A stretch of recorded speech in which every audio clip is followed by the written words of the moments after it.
Overworld by Joseph Evans, Chapter 16, Training. Despite very little sleep, Saffie was out of the house the next morning before her parents had even finished their breakfast, having given them a brief rundown of a plan to meet Beatrix and a posse for brunch in Barnsbury.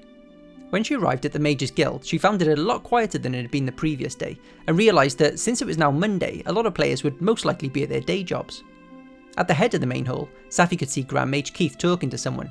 Saffie's footsteps echoed as she walked the length of the hall to join them. "Ah, I was just talking about you, Saffie," Keith said as she approached. "I had no doubt you'd be here early, so I had everything prepared first thing. This is Ashmi, one of the guild's finest mages and your training partner for the day." Ashmi thrust out her hand and shook Saffie's enthusiastically. She was a sprightly young woman with a pink pixie cut hairstyle and the coolest robe Saffie had seen yet. Fitted and embossed with a metallic pattern, they seemed closer in style to a suit of armour and a cape. At first, Saffie hadn't noticed Ashmi's panion, but then a mongoose-like creature with little wings scuttled out of her sleeve and sniffed acorn. "I won't waste a moment more of your time," said Keith. "I know you're very eager to get started. Good luck." With that, he strode into his office, leaving them to begin. Saffie followed Ashmi to a training area in the northernmost corner of the main hall, next to a guy who was practicing the illusion of creating multiple copies of himself, and Ashmi cordoned off the area with a spell that created a thin blue barrier. "Okay, panions to the side," Ashmi said. "I'm not going to go easy on you. If you want to learn quickly, the best way is the hard way." She turned away from Saffie. "Let me know when you're ready," she said as she walked. "I'm ready," Saffie said, but before she could even finish her word, Ashmi spun and cast a fireball. Saffie dived out of the way, feeling her pulse quicken. Ashmi said with a hint of a smile. "You are ready." "Okay, Saffie, what is the first thing you should always do in an overworld confrontation?" "Scan," said Saffie, getting back to her feet. The now familiar neon blue line scanned Ashmi from head to toe. Ashmi Varma, player. Age 32. Mage's Guild Master. Panion, Shima. Ashmi clapped, nodding with respect. "Very good, Saffie. Scanning an opponent is absolutely the first thing you should do if you have the chance. Throwing random spells at an enemy and hoping for the best without scanning them first is never a good idea." Overworld can be quite vague in comparison to traditional role-playing games. We don't get to see specific stats and health points or levels, but it usually does alert us to any particular strengths or weaknesses an opponent has. If you hurl a fireball at something that is immune to fire, you'll have wasted precious mana, and if that enemy absorbs fire, you will have just given it extra health. Notice that I don't have any strengths or weaknesses listed. That's because I am not currently under any status ailment spells, or feeling the effects of any kind of potion. So, now that you know this, you can make your decision on what you'd like to cast. Go ahead, throw something at me. With no status ailments affecting Ashmi, Saffie guessed she could pick any elemental spell she wanted, and it would do at least some kind of damage. "Open spellbook," she commanded. "Mistake 1, said Ashmi. "Your spellbook is open to the middle, am I right?" Saffie looked at the open book that had appeared in front of her. It was sitting on the defense magic section, which looked like it was roughly in the centre. "That's correct," she said. "It always does," said Ashmi. "It defaults to this unless you instruct it to do something different. The last thing you want to be doing in battle is turning pages to find what you're looking for." Saffie remembered flicking through the pages during the battle with the Golem. It had cost her so much precious time that she had been pummeled by the Golem's fist. "Turn to water magic," Saffie ventured, and the pages whipped rapidly to the correct section. A smile crept at one side of Ashmi's mouth. "Okay, fire away," she said. After seeing all the spells listed in the Great Spellbook, Saffie's personal spellbook looked extremely bare in comparison.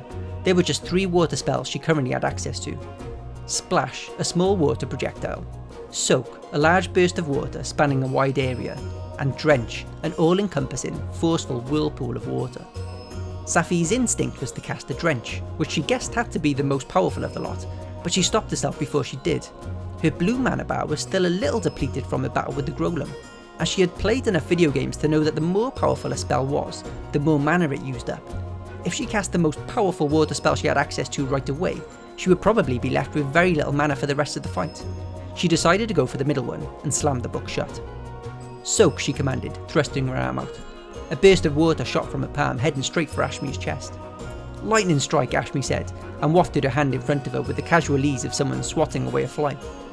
A yellow bolt struck the water projectile before it could hit her, and frazzled it into a few tiny droplets that spattered across her grinning face.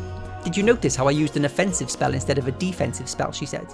"I could have cast a barrier which would have protected me against all projectiles, but that would have only nullified around 80% of the damage. By using an offensive spell from water's rival element, I was able to destroy the projectile and prevent any damage at all. It's all about thinking outside of the box. And with that in mind, think fast." Ashmi suddenly began swirling her arms, her hands catching fire. It was just like Saffie had done in Kensington Gardens. Ashmi was going to cast a Scorch. Saffie assumed she needed an ice spell to counteract a fire spell. "Open spellbook to ice magic," she said hurriedly. She scanned what was available as quickly as she could, but there were only 2 ice spells, and neither of them mentioned covering a wide area. Saffie's Scorch had swallowed the entire Grolem with fire, and he had been 3 times the size of her. The base of Ashmi's palm slammed together. Scorch! There was no time for Saffie to look at any more spells. She slammed the spellbook shut. She had to do something, anything. "Reflect!" Saffie squealed, thrusting her right arm out and covering her eyes with her left arm. She had no idea if that was the name of a spell, and if it was, if she even had access to it, never mind if she had to perform some kind of specific arm movement for it to work. There was a deep woomph, and a pale, mirror-like oval formed in front of her a split second before impact. The flames smacked into it and rebounded back at Ashmi. Ashmi's eyes widened as her own flames engulfed her and sent her stumbling backwards, crashing to the floor. After a split second of disbelief that her desperate plan had worked, Saffie ran to Ashmi. "I'm so sorry," she gasped. "Sorry," Ashmi chuckled as the flames fizzled out. She sat up excitedly. "That was brilliant! You did just as I said and thought outside of the box. You're an intelligent and intuitive girl, Saffie, you know that?" When Ashmi had extinguished a rogue flame that had refused to go out on her left boot, they continued training for another 3 hours. During it, Saffie learned how to perform an overworld locator, which revealed everything that was in-game in a 100-yard radius, a shield breaker, which shattered any magical barrier, and an absorb, which temporarily allowed her to flip the effect of an offensive projectile and make it replenish her health rather than deplete it. By the end of the session, she was physically and mentally exhausted. "Okay, one more bout," said Ashmi, who was panting almost as much as Saffie was. Saffie raised her sore right arm, readying to defend herself against whatever Ashmi was about to throw away, but before Ashmi could even cast anything, Saffie felt a horrible churn in her stomach. It was a sensation she had only felt once before, as though something were being sucked out of her. Saffie's instinct was to glance upwards, but there was no one up in the structure of the guild this time. She tried to ignore it and turn back to Ashmi, and then Saffie saw her. Hidden in the shadows of the northwestern corner of the main hall was the girl who had been perched in the rafters the day before. Dressed head to toe in the same mysterious looking purple robe, her hood concealed her face and an eerie violet glow was emanating from underneath it. Her arm was outstretched, pointing in Saffie's direction, and her hand was locked in the pose of a claw. With a sharp twist at the girl's wrist, Saffie felt the suction in her stomach increase, wrenching her insides. "Do you see it?" Saffie started, but she was hit by a pulse spell from Ashmi that knocked her back, winding her. "Never get distracted during a battle," Ashmi warned. Saffie ignored Ashmi, groaning and pointing in the direction of the strange figure, but once again all that was left of her was a wisp of purple smoke. "Someone was doing something to me," Saffie said. "It has to be a player. It has to be." "George," Ashmi snapped, "what have I told you about recklessness? Keep your spells to your own corner. We're trying to train over here." "No, it wasn't him," said Saffie. "It was a girl in purple robes. She was standing right there and then she vanished. The same happened yesterday." Ashmi raised an eyebrow. "Purple robes," she said. "I don't know who that was, but I know every member of the Mage's Guild, and none of them wear purple. Come on, I think it's about time we head to the potion store to heal up." Saffie was so winded, all she could do was nod in agreement.